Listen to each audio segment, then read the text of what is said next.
Welcome to our channel. Today we how to start server management with Linode, beginner guide step by step clearly. In this video, we will guide you through the process of starting server management with Linode.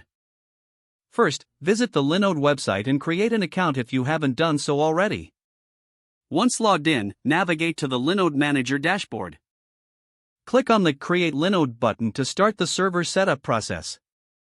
Select your desired distribution from the available options. For beginners, options like Debian or Ubuntu are user-friendly. Next, choose a plan that suits your needs, considering both CPU and memory. Select a data center region close to your target audience for optimal performance.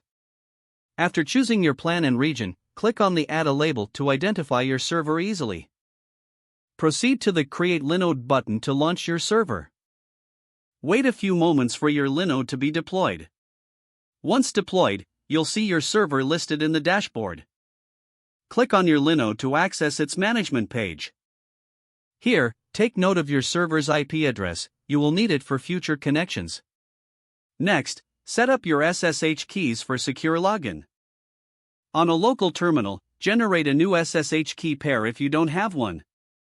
Use the SSH keygen command to generate the key and follow the prompts.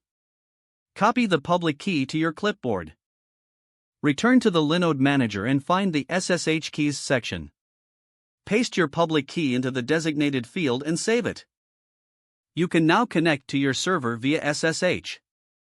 Open a terminal and enter the command ssh root at your _server_IP. Replace your _server_IP with the actual IP address of your Linode. Accept the SSH fingerprint to establish the connection. You are now logged into your Linode server.